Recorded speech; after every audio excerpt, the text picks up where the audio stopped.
감추어진 생명, 골로새서 3장 3절.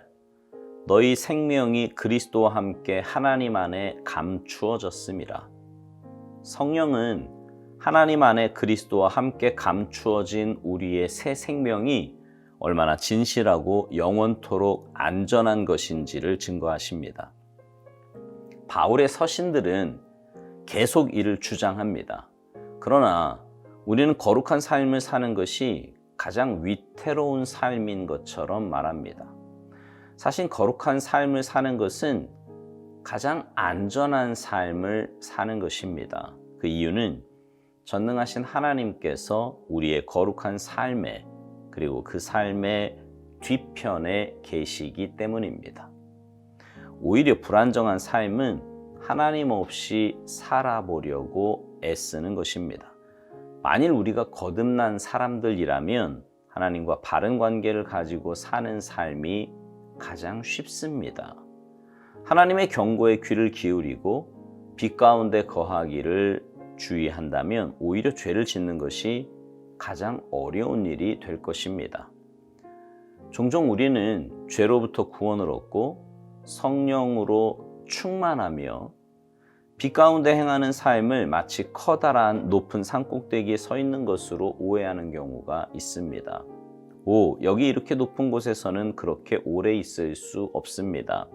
그러나 하나님의 은혜로 그곳에 이르면 그곳은 산꼭대기가 아니라 마음껏 뛰고 쉬며 성장할 수 있는 넓은 공간의 평지라는 사실을 발견하게 됩니다. 내 걸음을 넓게 하셨고 나를 실족하지 않게 하셨나이다. 시편 18편 36절. 당신이 정말로 주를 보게 될 때 진짜 주님이신지 의심해 보십시오.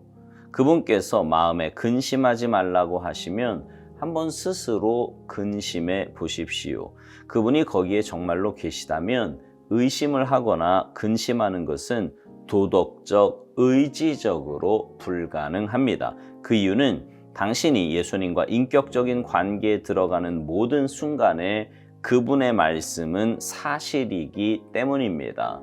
나의 평안을 너희에게 주노라. 요한복음 14장 27절. 이 평안은 거부할 수 없는 평안이요, 우리의 머리부터 발끝까지 넘치는 하나님의 능력입니다. 너희 생명이 그리스도와 함께 하나님 안에 감추었습니다.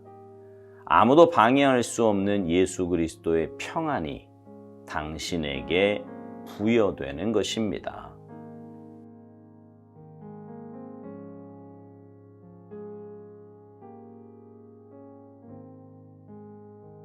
구원받은 우리에게는요, 영원한 생명이 주어집니다.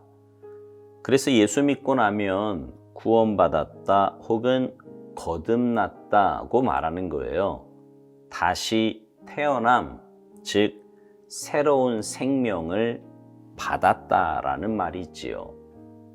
그렇게 새로운 생명을 받은 우리는 새로운 생명을 받은 자답게 살아야 합니다. 믿음으로 살고 하나님 앞에서 살고 눈에 보이는 대로가 아니라 영적인 삶으로 살아가야 합니다. 근데 세상 속에 사는 그리스도인들이 그렇게 믿음의 삶, 영적인 삶을 살면 손해보는 것처럼 뒤처지는 것처럼 착각하기도 합니다. 마귀가 가져다주는 생각이지요.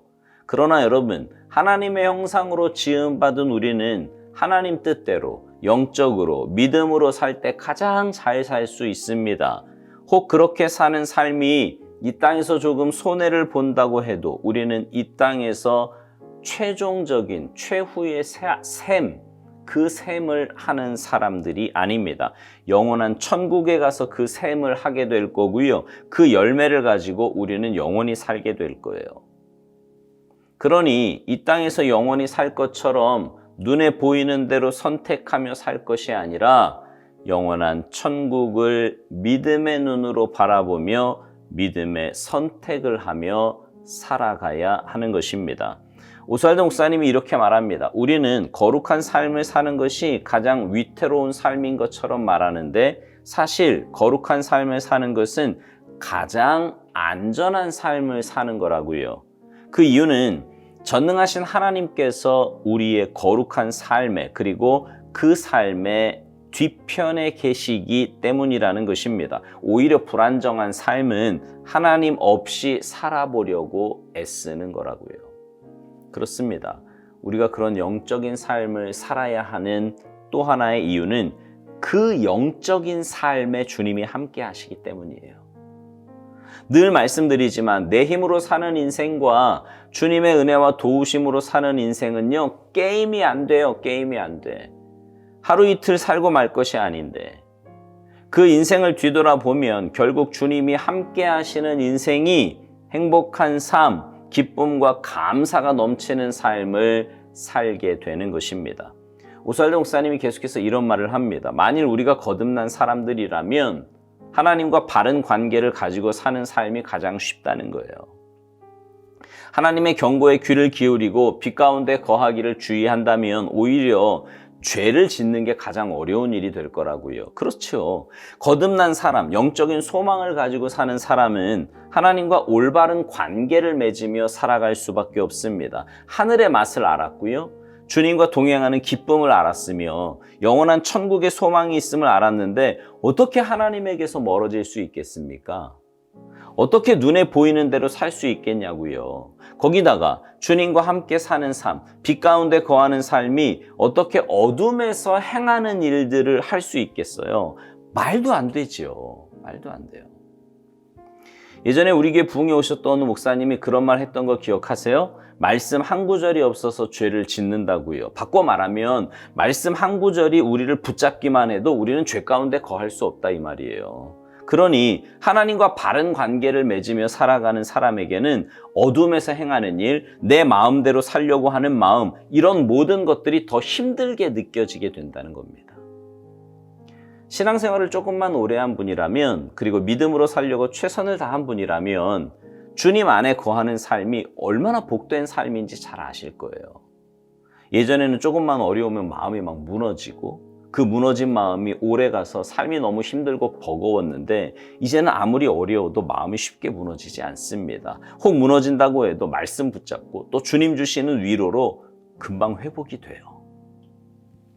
욕심이 내 마음을 지배해서 물질이 내 삶의 목적이었는데 그래서 물질의 유무에 따라 막 희비가 엇갈렸는데 이제는 주님이 내 마음을 다스려 주셔서 있으면 있는 대로 없으면 없는 대로 하루의 분복을 누리며 삽니다.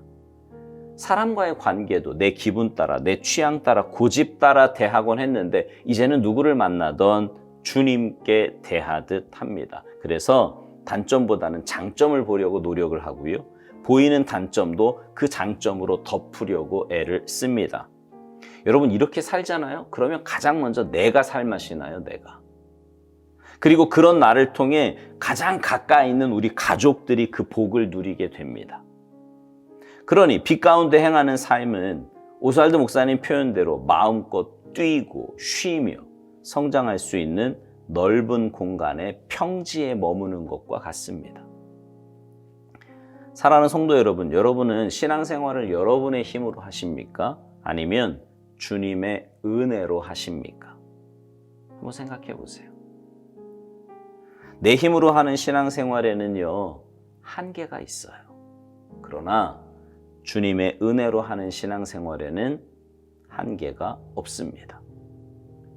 내 힘으로 하는 신앙생활은요, 결말이 좋지 않아요. 그러나 주님의 은혜로 하는 신앙생활은 갈수록 더 좋은 열매가 맺히게 됩니다. 바라기는 여러분 안에 주인으로 모신 그 주님의 인도하심 따라 사는 거룩한 삶을 사시기 바랍니다. 그래서 이 땅에서부터 천국의 맛을 보며 믿음으로 승리하는 아름답고 복된 삶이 되시기를 주님의 이름으로 축복합니다. 아멘.